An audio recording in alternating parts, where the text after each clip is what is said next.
Good morning, students. Now I start our today's class in the subject of geography, and now we are discuss about our current chapter, human settlement. In the previous class, we learn about rural settlements and their types. Now today's we learn about human settlements in a subtopic urban settlements, and there are three types of urban settlements. We divided into three bases, three era, three types, especially classification of times. There are ancient, medieval and modern towns, and we discuss about which types of causes from the dividation about these types of urban towns, these types of urban settlements. So now we are moved from our today's class, especially this is urban settlement and their types. तो students, हम सबसे पहले देखेंगे कि यहाँ पे जो settlements का इतिहास शुरू होता है, जो सेटलमेंट्स की हिस्ट्री शुरू होती है, वो सिंधु घाटी सभ्यता शुरू होती है। तो सिंधु घाटी सभ्यता में दो नगरीय सभ्यताओं का मूलतः उल्लेख है, जिसमें हड़प्पा नगर और मोहनजोदाड़ो नगर। तो अगर देखा जाए तो प्राचीन काल से ही हमारे यहाँ नगरों का विकास हुआ है। उसके बाद आप देखिए, जैसे जैसे इतिहास बीतता गया, मेडुअल टाइम में भी बहुत सारे नगरों का इतिहास मिलता है। फिर मॉडर्न टाइम में 28वीं शताब्दी के बाद से जो यूरोपियंस हमारे यहाँ आए, तो फिर वो मॉडर्न नगरों का उन्होंने एवोल्यूएट किया। तो ये हमारे यहाँ ये इस प्रकार से नगरों का सेटलमेंट्स का प्रारूप हमें दिखता है, जिसमें अगर हम सबसे पहले चर्चा करें तो तीन टाइप्स यही हैं एंशिएंट टाउन्स, मेडुअल टाउन्स और मॉडर्न टाउन्स। तो अब अगर उसके आगे हम चर्चा करें टाइप वाइज इसके इन टाउन्स पे, तो सबसे पहले हम एंशिएंट टाउन्स को देखेंगे, जिसे प्राचीन नगर भी कहते हैं। और 2000 वर्ष से अधिक के ऐतिहासिक पृष्ठभूमि, हिस्टोरिकल एरा से हम इसको काउंट करते हैं। और स्पेशली ये भारत के रिलीजियस और कल्चरल सेंटर्स के रूप में जाने गए हैं। और इसमें जिन नगरों का नाम है उसमें है प्रयाग, इलाहाबाद जिसे कहते हैं वो फिर प्रयागराज हो गया है, पाटलिपुत्र जिसे पटना कहते हैं, काशी जिसे वाराणसी जहाँ हम रहते हैं, मदुरई। तो ये देश के प्राचीन नगरों या एंशिएंट टाउन्स में काउंट होते हैं। उसके बाद मेडुअल टाउन्स में आप देख लीजिए, तो इसमें करीब 100 सिटीज़ का जो हिस्ट्री है वो हमें मेडुअल टाउन से जुड़ा हुआ मिलेगा। और स्पेशली इनका जो डेवलपमेंट हुआ है वो प्रिंसली स्टेट्स के टाइम में हुआ है, जब यहाँ रजवाड़ों का शासन था। और इसमें जो इम्पोर्टेंटली जो सिटीज़ हैं या टाउन्स हैं वो हैं दिल्ली, हैदराबाद, जयपुर, लखनऊ, आगरा, नागपुर, ये सिटीज़ हैं। उसके बाद हम देखेंगे मॉडर्न जो टाउन्स है, और इनका जो एवेल्यूएशन हुआ है वो स्पेशली अंग्रेज़ों और यूरोपियंस के आने के बाद। तो यूरोपियंस में आप डचों को भी जान लीजिए, पुर्तगीज़ को भी जान लीजिए। डचों ने कर्नाटक में बहुत सारे टाउन्स का विकास करवाया, और जो पुर्तगीज़ थे वो पुर्तगीज़ स्पेशली गोवा वगैरह में काफ़ी इसका टाउन्स को डेवलप किया। और कोस्टल एरियाज़ में सबसे पहले ये आए थे, तो इन्होंने सबसे पहले वहाँ पे सूरत, दमन, गोवा, पुडुचेरी, इन टाउन्स का डेवलपमेंट किया, विकास किया, क्योंकि ये एक तरीके से बिजनेस पर्पस से भी बड़ा फोकस्ड एरिया था, क्योंकि वो बिजनेसमैन ही बनकर के आए थे। उसके बाद आप देखिए, तो भारत में जब अंग्रेज़ों ने अपना पैर पसार लिया, एक तरीके से अपना कॉलोनी जमा लिया, तो उन्होंने मेनली 3 टाउन्स का विकास किया, दिल्ली, मुंबई और मुंबई, कलकत्ता और चेन्नई। दिल्ली में तो बाद में उन्होंने अपनी राजधानी बना ली। और इस तरीके से उन्होंने जब भारत में अपनी मजबूत पकड़ कर ली, तो इन 3 स्पेशली टाउन्स को डेवलप्ड किया। और इन पूरे तीनों जगहों का जो निर्माण किया वो एकदम ब्रिटिश शैली में किया, उसको यूरोपियन शैली में किया। और इस तरीके से हमारे यहाँ टाउन्स, मॉडर्न टाउन्स का डेवलपमेंट हुआ। और बहुत सारे चूँकि भारत एक गर्म प्रदेश माना जाता है, तो जब गर्मियों में उन्होंने अपने प्रशासनिक स्थलों को मूव किया पहाड़ों की तरफ, तो बहुत पर्वतीय जगहों पे भी उन्होंने ऐसे टाउन्स को डेवलप्ड किया। जैसे आप देहरादून वगैरह को देख लीजिए, तो नैनीताल, देहरादून, इन जगहों पे ये ब्रिटिशर्स ने ही इसको डेवलप किया है। तो इन सारे टाउन्स को हम मॉडर्न टाउन्स कहेंगे, मॉडर्न एरा का टाउन्स कहेंगे। 1815 के बाद, 1850 के बाद हमारे यहाँ जब इंडस्ट्रियलाइजेशन प्रोसेस शुरू हुआ, तो बहुत सारे इंडस्ट्रियलाइज टाउन्स का भी डेवलपमेंट हुआ, जिसमें सबसे पहला टाउन था जमशेद जी नगर, जो कि झारखंड में है इस समय। और धीरे धीरे और इंडस्ट्रीज़ लगती गई, तो हमारे यहाँ ऐसे टाउन्स बढ़ते गए। और आफ्टर दैट जब हम इंडिपेंडेंट वी गॉट इंडिपेंडेंट, जब स्वतंत्र हो गए, तो और बहुत सारे टाउन्स का विकास हुआ। कुछ एडमिनिस्ट्रेटिव टाउन्स का विकास हुआ, एडमिनिस्ट्रेटिव सेंटर्स का विकास हुआ, जैसे चंडीगढ़, भुवनेश्वर, गांधीनगर, दीसपुर। और उसके बाद फिर कुछ इंडस्ट्री सेंटर्स का विकास हुआ, जैसे दुर्गपुर, भिलाई, सिंदरी, बरौनी। ये सारे इंडस्ट्री सेंटर बने और टाउन्स के रूप में डेवलप्ड हुए। तो इस तरीके से धीरे धीरे ये अर्बन सेंटर्स में टाउन्स का जो डेवलपमेंट हुआ मॉडर्न वगैरह का, ये एक उसका रैंडमली आपके सामने एक एग्जांपल्स हैं ये। और उसके बाद जो पुराने महानगर थे, तो उनसे सटे हुए एरियाज़ का भी बड़ा अच्छा डेवलपमेंट हुआ। जैसे आप दिल्ली को देख लीजिए, तो दिल्ली से सटे जो एरियाज़ थे, गाज़ियाबाद, रोहतक, गुड़गांव, आज के डेट में वो भी बहुत डेवलप्ड हो चुके हैं। ये बड़े महानगर थे। मुंबई के एग्जांपल में आप देखिए, तो मुंबई से सटा हुआ नवी मुंबई का एरिया और उससे अगल बगल के जो क्षेत्र हैं वो काफ़ी डेवलप्ड हो चुके हैं। आप कोलकाता को भी देख सकते हैं, चेन्नई को भी देख सकते हैं। तो इनसे जितने भी अगल बगल के एरियाज़ थे, धीरे धीरे ये भी काफ़ी डेवलप्ड होते गए और बड़े टाउन्स के रूप में निकलते गए। और ये एग्जांपल्स हैं। अब हम अपने नेक्स्ट टॉपिक पे आते हैं, जो है अर्बनाइजेशन इन इंडिया। तो भारत में अर्बनाइजेशन के प्रोसेस को हम देखेंगे कि कैसे अर्बनाइजेशन का प्रोसेस भारत में शुरू होता है। अब हमारे पास नगरीकरण को मापने का जो फार्मूला है वो ये है कि नगरीकरण का जो इसको मापा जाता है, तो कुल जनसंख्या में नगरीय जनसंख्या के प्रतिशत के रूप में इसको चेक किया जाता है। जैसे कि कुल जनसंख्या में नगरीय जनसंख्या का कितना प्रतिशत है। जैसे सपोज करिए कि हमारे यहाँ 1 अरब 30 करोड़ आबादी है, तो नगरीय जनसंख्या जितने भी हमारे अर्बन सेंटर्स हैं उसमें जितनी पॉपुलेशन है, तो इस कैलकुलेशन से हम नगरीकरण के स्तर को नापते हैं कि हमारे यहाँ कितना परसेंटेज तक हमारे भारत में नगरीकरण पहुँचा है। तो 2001 का हमारे पास डाटा है, जिसमें 28% तक भारत में नगरीकरण हुआ है, यानी कि भारत में 28% अर्बन नोडल्स हैं, अर्बन सेंटर्स हैं। तो अगर डेवलप्ड स्टेट के हिसाब से देखा जाए तो ये काफ़ी कम है। और हालांकि 20वीं सेंचुरी में हमारे यहाँ जो अर्बनाइजेशन प्रोसेस था वो 11 गुना बढ़ा है। और इसका एक सबसे बड़ा कारण था, जो अभी हमने पीछे कारण देखा था, कि जिन वजहों से नगरों का विकास हुआ है अंग्रेज़ों की वजह से, उसके बाद हमारे इंडस्ट्री सेंटर की वजह से जो नगरों का विकास हुआ, ये अर्बनाइजेशन प्रोसेस को तेज किया है।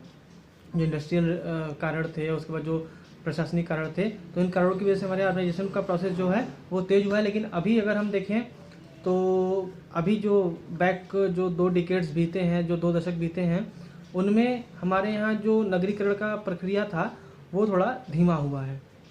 तो ये एक फैक्ट्स हैं हमारे पास कि इन 2 दशकों में हमारे नगरीकरण कमज़ोर हुआ है या धीमा हुआ है। अब जनसंख्या के आधार पे हमारे यहाँ नगरीकरण का प्रोसेस पूरा है। तो इसमें आप टेबल 4.2 में देख सकते हैं 6 प्रकार से जनसंख्या का डिवीज़न किया गया है। टेबल 4.2 आपके बुक में देखिएगा, 4.1 और इसके बाद 4.2, इसमें आबादी के हिसाब से दिखाया गया है। तो जो नगरीय केंद्र जो होते हैं, सबसे इम्पोर्टेंटली उसमें 10 लाख से 50 लाख तक के जो जनसंख्या वाले नगर हैं उन्हें महानगर कहा जाता है, और 50 लाख से ज़्यादा जो जनसंख्या होती हैं उन्हें मेगा नगर कहा जाता है, मेट्रोपॉलिटन सिटी कहा जाता है। और डिवाइडेशन आप उसमें देखिए तो 5000 से लेकर के हमारे यहाँ 1 लाख से ऊपर तक का डिवाइडेशन किया गया है। अब उसको देख लीजिएगा। और मोस्टली हम मेन फीचर्स पे चलते हैं। तो हमारे यहाँ मेनली जो है वो महानगर और मेगा नगर हैं पाए जाते हैं। जैसे मेगा नगर में दिल्ली, मुंबई, कोलकाता, चेन्नई, ये मेगा नगर में आएंगे। और जो महानगर में है अपना वाराणसी, प्रयागराज हो गया, उसके अलावा आगरा, लखनऊ, भोपाल, इंदौर, ये महानगर में आएंगे। यहाँ आबादी के हिसाब से 10 लाख से ऊपर हमारे यहाँ आबादी है। तो इस प्रकार से इसका डिवाइडेशन होता है। महानगर मेट्रोपॉलिटन सिटीज़ से को लेकर के भी, मेगा सिटीज़ को लेकर के भी क्वेश्चंस पूछे जाते हैं बोर्ड्स में। मेगा सिटीज़ या मेट्रोपॉलिटन सिटीज़ इन्हें कहते हैं। तो इस तरीके से इसका डिवाइडेशन है। और आगे आप देखिए 4.2 में तालिका में अब इसमें शो किया गया है कि करीब 60% जो हमारी अर्बन पॉपुलेशन है वो फर्स्ट क्लास के सिटीज़ में रहती है। और इसमें जो 423 सिटीज़ या टाउन्स हैं उसमें 35 जो है वो मेट्रोपॉलिटन सिटीज़ में, और उसमें से जो 6 हैं वो मेगा सिटीज़ में है, जिसमें प्रत्येक के मेगा सिटीज़ की अगर आप जनसंख्या की बात करें तो 50 लाख से वो ज़्यादा हैं। और इसके बाद 5वें भाग में अगर हम 5th वाले पोजीशन में देखें तो करीब 21% urban population in mega cities में रहती है। और इनमें से जो मुंबई है वो सबसे ज़्यादा 1,64 लाख के साथ जो मुंबई है वो सबसे बड़ा एक तरीके से मेट्रोपॉलिटन फिगर बनाता है। Metropolitan cities more than 150 urban population lives in mega cities. Greater Mumbai is the largest agglomeration with the 16.4 billion peoples. After that Kolkata, Chennai, Bangalore, Hyderabad ये भी मेगा सिटीज़ में काउंट किए जाएंगे। तो मेगा सिटीज़ को लेकर के आप याद रखिएगा, जो 6 मेगा सिटीज़ हमारे यहाँ हैं, मुंबई सबसे बड़ा एक तरीके से वो माना जाएगा। और उसके बाद कोलकाता, दिल्ली, चेन्नई, बेंगलोर, हैदराबाद, तो 4 मुख्य महानगर तो उसमें है ही। दिल्ली, मुंबई, कोलकाता, चेन्नई और बेंगलोर और हैदराबाद भी मेगा सिटीज़ में आएंगे। इनके 50 लाख से ज़्यादा इनकी आबादी है। तो ये इनका एक डिवाइडेशन है कि कितनी नगरीय जनसंख्या किन किन पार्ट्स में रहती है। उसके बाद हम क्लासिफिकेशंस ऑफ अर्बन एरियाज़ में देखेंगे। हमारा जो नेक्स्ट टॉपिक है फंक्शनल क्लासिफिकेशन ऑफ टाउन्स की, इनके टाइप्स के आधार पे एक तरीके से इनका किस प्रकार का फंक्शन है ये, उस बिहाफ पे हम इनके क्लासिफिकेशन को देखेंगे, शहरों के क्लासिफिकेशन को देखेंगे कि ये किस टाइप्स के नगर हैं, इनके स्पेसिफिक अपने टाइप्स होते हैं। तो अब इसको पेज नंबर 37 में ये टाइप्स आपको दिखाया गया है, जिसमें सबसे पहला है एडमिनिस्ट्रेटिव टाउन्स और सिटी। अब एडमिनिस्ट्रेटिव टाउन्स मतलब आप सब सीधे समझ रहे हैं कि वहाँ पे जहाँ पे वो शहर जहाँ पे राजधानियाँ हों, जहाँ पे प्रशासनिक कार्य होते हों। तो इसमें देखिए दिल्ली, चंडीगढ़, नई दिल्ली, चंडीगढ़, भोपाल, शिलांग, गुवाहाटी, इम्फाल, श्रीनगर, ऐसे जगहों को हम एडमिनिस्ट्रेटिव टाउन्स या एडमिनिस्ट्रेटिव सिटी कहेंगे। और उसके बाद है इंडस्ट्रियल टाउन्स। तो ऐसे टाउन्स जहाँ पे स्पेशली इंडस्ट्रीज़ लगी हों, जहाँ पे उद्योग की बहुलता हो। इसमें मुंबई, सेलम, कोयम्बटूर, मोदीनगर, जमशेदपुर, हुगली, भिलाई ये सब हैं। उसके बाद है आपके तीसरे में ट्रांसपोर्ट सिटीज़। ट्रांसपोर्ट सिटीज़ में आपके मुख्यतः ऐसे सिटीज़ को कहा जाता है जैसे जो ट्रांसपोर्ट से रिलेटेड हो, जैसे जो बंदरगाह टाइप के सिटीज़ हैं, जहाँ से एक तरीके से चीज़ों का इंपोर्ट एक्सपोर्ट होता हो, तो उन्हें ट्रांसपोर्ट सिटीज़ कहा जाएगा। तो इसमें इम्पोर्टेंटली आप देखिए कांडला जो कि गुजरात में है, कोच्चि केरला में, कोझिकोड, विशाखापट्टनम, ये एक तरीके से ट्रांसपोर्ट सिटीज़ हैं। अब सिर्फ पत्तन से ही नहीं, बल्कि आप देखिए अगर रेलवे का भी वो ट्रांसपोर्टेशन का हब है, यानी रेल यातायात भी उससे हो रही है, तो उसको भी हम ट्रांसपोर्ट सिटीज़ मिलेंगे। जैसे आप मुगल सराय को ले लीजिए, तो मुगल सराय से भी यहाँ पे सबसे ज़्यादा हर रेल मुगल सराय से होकर के जाती है। और इस वजह से मुगल सराय, इटारसी, कटनी मध्य प्रदेश में पड़ता है। तो ये भी ट्रांसपोर्ट सिटीज़ में आएंगे। और इसके बाद है आपके वाणिज्यिक नगर, यानी कि हम इनको एक तरीके से कह सकते हैं कमर्शियल सिटीज़, वाणिज्यिक नगर, जहाँ पे फाइनेंशियल लेन देन या फाइनेंशियल काम होते हों।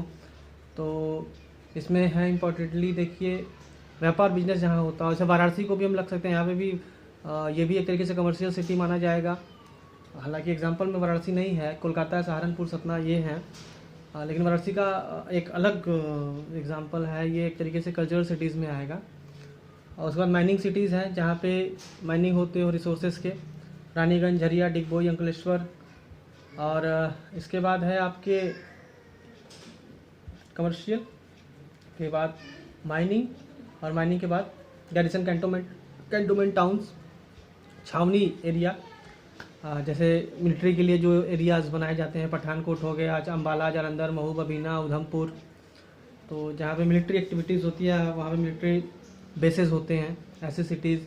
अब उसके बाद कल्चरल और रिलीजियस सिटीज़, इसमें सबसे पहले आपका वाराणसी आया है, सबसे पहले वाराणसी का नाम दिया गया है। मथुरा है, काशी, मथुरा, अजमेर, कुरुक्षेत्र, हरिद्वार, उज्जैन, जहाँ पे धार्मिक और सांस्कृतिक महत्व होते हैं। और इसके बाद एजुकेशनल टाउन्स भी हैं, शैक्षणिक नगर, जहाँ पे एजुकेशनल काम ज़्यादा होते हों। अब इसमें आप देख लीजिए एजुकेशन मतलब कि जैसे संस्थाएं ऐसी जहाँ पे पढ़ाई लिखाई ज़्यादा होती हो, यूनिवर्सिटीज़ हों, कोचिंग हब हों, तो रुड़की आईआईटी के लिए रुड़की फेमस है। वाराणसी में आप देख लीजिए विश्वविद्यालय, 3 विश्वविद्यालय हैं, संपूर्णानंद संस्कृत विश्वविद्यालय, महात्मा गांधी काशी विद्यापीठ, और बनारस हिंदू विश्वविद्यालय है, ये बनारस हिंदू विश्वविद्यालय, काशी हिंदू विश्वविद्यालय। तो एक तरीके से एजुकेशनल हब तो है ही, कोचिंग हब भी है। और रुड़की है, अलीनगर, पिलानी, इलाहाबाद, कोटा इधर भी बहुत तेज़ी से फेमस हुआ है। तो ये शैक्षणिक नगर हो गए। और इसके बाद आपके एक तरीके से एजुकेशनल टाउन्स, और एजुकेशनल टाउन्स के बाद आपके फीचर आते हैं टूरिस्ट टाउन्स, ऐसे एरियाज़ जहाँ पे लोग घूमने जाते हों छुट्टियों में। तो नैनीताल, मसूरी, शिमला, पंचमढ़ी, जोधपुर, जैसलमेर, ऊटी, माउंट आबू, ये एक तरीके से टूरिस्ट टाउन्स में आते हैं। तो ये आपके क्लासिफिकेशंस ऑफ टाउन्स हैं। और इस तरीके से आज का चैप्टर हमारा ये जो है वो क्लियर होता है। आई होप आपको समझ में आ गया होगा। और कल हम एक नए क्लास में फिर एक नए चैप्टर पर डिस्कस करते हैं। तब तक के लिए आप अपने बुक से भी इसको देखते रहिए, वीडियोस को भी देखते रहिए, और जो भी डाउट्स हो तो उनसे क्लियर करिए। थैंक्स। अब नेक्स्ट वीडियो में हम नेक्स्ट चैप्टर पर बात करते हैं। जो भी डाउट्स आप देखिए और हमसे क्लियर करिए।